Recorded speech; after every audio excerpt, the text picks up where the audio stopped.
Bonjour, donc on vérifie la présence des fichiers pour la compilation, le make, les deux petites librairies ainsi que le stm32f4x6.lib.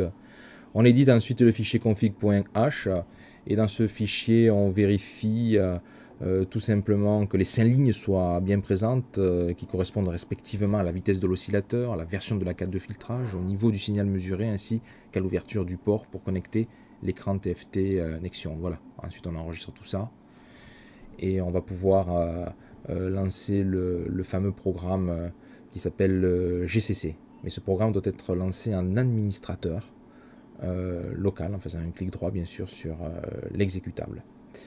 Une fois que ce programme est lancé, on va donc se rediriger vers le répertoire MMDVM avec la commande cd espace anti-slash. Ensuite, on rentre dans le répertoire MMDVM et on lance une petite commande qui va permettre de nettoyer certains fichiers qui pourraient être présents avec la fameuse commande make clean.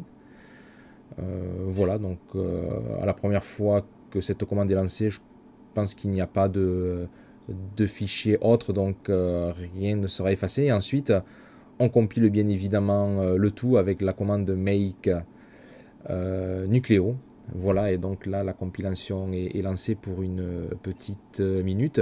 Si tous les fichiers sont bien présents, il ne devrait pas y avoir d'erreur. Voilà, le but c'est d'arriver à générer ce fameux fichier .hx qui sera en fait transféré dans le Nucleo STM32.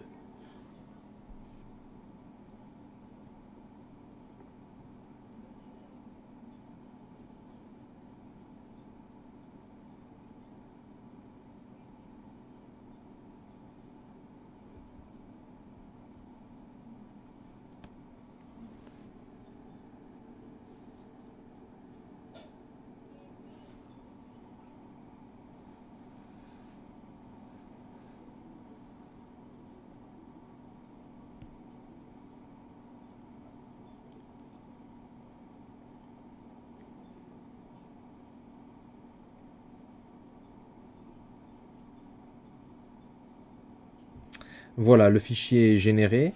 On voit qu'il n'y a pas eu du tout d'erreur. Et pour pouvoir en fait récupérer ce fichier, dans le répertoire MMDVM a été créé un répertoire qui s'appelle bin, sur lequel on va pouvoir récupérer ce fichier-là et ensuite le transférer sur la carte contrôleur. Voilà.